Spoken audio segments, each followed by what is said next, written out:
Iya. Terus sama yang punya dikontrak, kalau yang mau pakai bayar 2.000, kalau ini kencing mandi 4.000 Iya. untuk perawatan. Kenapa nggak gratis? Ini fasilitas umum. Saya kurang tahu soalnya saya cuma dari biasa.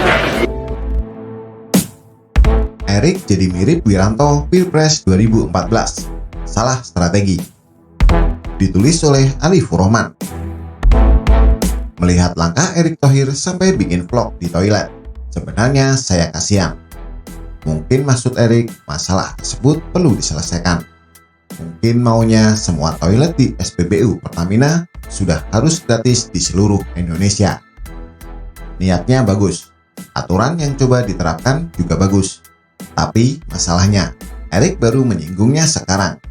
Padahal permasalahan toilet bayar itu sudah ada sejak bertahun-tahun yang lalu, jauh sebelum Erik masuk sebagai Menteri BUMN.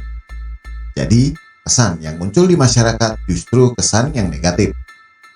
Kesimpulan dari opini yang beredar justru menempatkan Erik sebagai orang elit yang baru tahu sebagian toilet di pom bensin itu berbayar.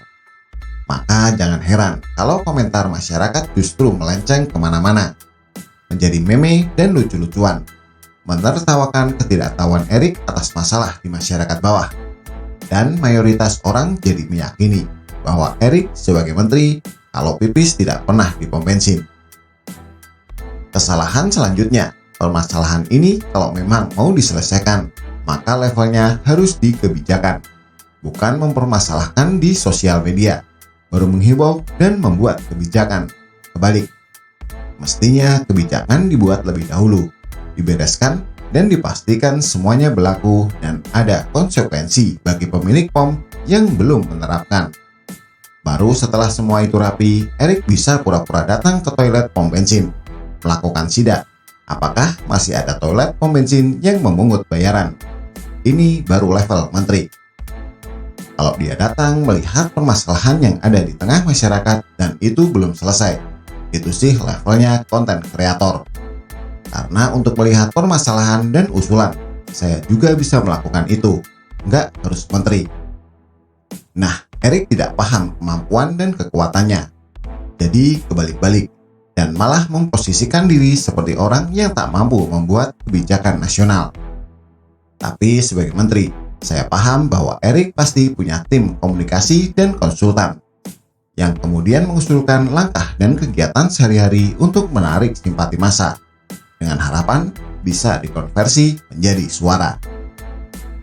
Jadi dalam pendapat saya, ini konsultannya yang buruk dan tidak paham peta politik nasional. Ditambah lagi seorang Erik yang entah terlalu percaya dengan konsultannya, atau memang tidak bisa membedakan antara politik dan produk. Cerita salah strategi politik ini sebenarnya bukan cerita baru. Dulu ketika 2014 lalu, Haritanu dan Wiranto juga diarahkan oleh konsultan yang tidak paham bedanya antara produk berupa barang dan politik. Sehingga akhirnya Wiranto diarahkan menyamar jadi kondektur bus, menyamar jadi tukang becak, menyamar jadi pedagang koran, dan sebagainya. Itu semua dilakukannya demi meraih simpati masyarakat. Haritanu sebagai bos MNC Group jelas punya tim yang sangat besar. Slot tayangan di televisinya bisa diatur dengan sangat fleksibel demi mendukung Wiranto dan Tanu menjadi pasangan capres dan cawapres. Tapi apakah itu berhasil? Tidak sama sekali. Karena tim konsultan mereka tidak paham bedanya antara produk barang dan politik. Nah, Erik dalam hal ini juga sama. Dia sebagai Menteri BUMN malah menyasar wilayah yang bukan kewenangannya, dengan belusukan ketemu tukang ojek atau main ke sawah misalnya. Itu jelas bukan kewenangan Menteri BUMN. Mestinya dia fokus saja memberikan kebijakan-kebijakan yang membuat BUMN jadi lebih baik. Karena itulah panggung utama dan modal yang harus dia manfaatkan.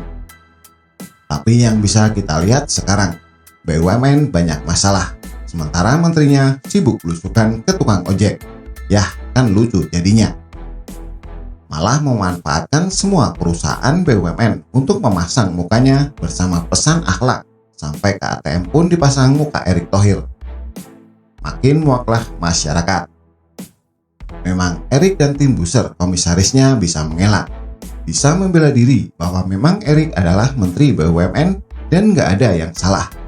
Tapi tetap saja, yang menilai adalah masyarakat. Selain itu, dari yang saya dengar, Erik ini sebenarnya target untuk maju sebagai RI2 atau cawapres, bukan capres. Nah, ini juga tambah salah kaprah lagi kalau benar targetnya adalah cawapres. Karena posisi wakil itu tidak perlu turun ke masyarakat. Kita sudah bisa melihat bagaimana Budiono dan Ma'ruf Amin. Apakah surveinya ada? Apakah masyarakat mendukung dan membicarakannya? Sama sekali tidak. Lalu apa faktor terpenting untuk menjadi cawapres? Harus memenangkan semua hati para elit.